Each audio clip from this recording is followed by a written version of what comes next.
வணக்கம். சற்றுமுன் வெளியான முக்கிய அறிவிப்பின்படி குடும்பத் தலைவிகள் அனைவரும் பயன்பெறும் வகையில் அவர்களுக்கு கலைஞர் மகளிர் உரிமைத்தொகை திட்டத்தில் புதிய மாற்றங்கள் கொண்டு வரப்பட்டுள்ளன. இதுல என்னென்ன மாற்றங்கள் கொண்டு வரப்பட்டுள்ளன என்பதை பற்றி விரிவாக நம்ம வீடியோல பார்க்க போறோம். வீடியோ கடைசி வரைக்கும் ஸ்கிப் பண்ணாம பாருங்க.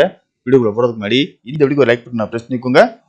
இப்பதான் அந்த சேனலுக்கு ஃபர்ஸ்ட் டைம் பாருங்கன்னா சப்ஸ்கிரைப் பட்டனை பிரஸ் பண்ணிக்கோங்க. கூடவே பெல் ஐகான் பட்டனை பிரஸ் பண்ணிக்கோங்க. வாங்க வீடியோக்குள்ள போகலாம். தமிழக அரசு சார்பாக பல்வேறு நலத்திட்ட உதவிகள் செயல்படுத்தப்பட்டு வருகிறது. குறிப்பாக பெண்கள் தங்களது சொந்த முயற்சியில் முன்னேற வேண்டும் என்பதற்காகவும் யாரையும் எதிர்பார்க்காமல் சுய தொழில் செய்து வாழ வேண்டும் என்பதற்காகவும் பல்வேறு திட்டங்கள் செயல்படுத்தப்பட்டு வருகிறது. அந்த வகையில் பெண்களுக்கு அடிப்படை தேவைகளுக்காக மகளிர் உரிமைத்தொகை திட்டமானது செயல்படுத்தப்பட்டது.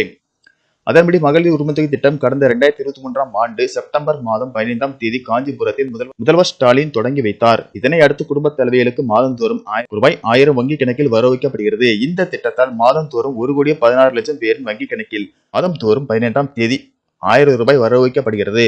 மேலும் மகளிர் உரிமைத்தொகைக்கு புதிதாக விண்ணப்பித்து நிராகரிக்கப்பட்டவர்கள் மீண்டும் மேல்முறையீடு செய்யலாம். அவர்களின் விண்ணப்பம் மீண்டும் பரிசீலிக்கப்பட்டு தகுதியானவர்களுக்கு மகளிர் உரிமைத்தொகை வழங்கப்படும் என தமிழக அரசு தெரிவித்துள்ளது. இந்நிலையில் இன்னும் 2 மாதங்களில் தமிழக சட்டமன்ற தேர்தல் நடைபெற உள்ள நிலையில் மகளிர் உரிமைத்தொகையை ரூபாய் 1500 உயர்த்த தமிழக அரசு பரிசீலித்து வருவதாகவும் தகவல் வெளியானது. இது தொடர்பாக விரைவில் அறிவிப்பு வெளியாகும் என தகவல் வெளியானது. ஆனால் யாரும் எதிர்பார்க்காத வகையில் அதிமுக முதற்கட்ட தேர்தல் அறிக்கையை வெளியிட்டது. அதில் குலவிளக்கு திட்டம் மூலம் அனைத்து குடும்ப அட்டைதாரர்களுக்கும் மாதந்தோறும் உதவித்தொகையாக ரூபாய் 2000 வழங்கப்படும். குடும்பத் தலைவின் வங்கி கணக்கில் இத்தொகை செலுத்தப்படும் என எடப்பாடி பழனிசாமி அதிரடி அறிவிப்பை வெளியிட்டார். எதிர்கட்சியான அதிமுகவை ரூபாய் 2000 அறிவித்துள்ள நிலையில் ஆளும் திமுக அரசு ரூபாய் 2500 கொடுக்குமா என்ற எதிர்பார்ப்பில் குடும்ப தலைவிகள் உள்ளனர்.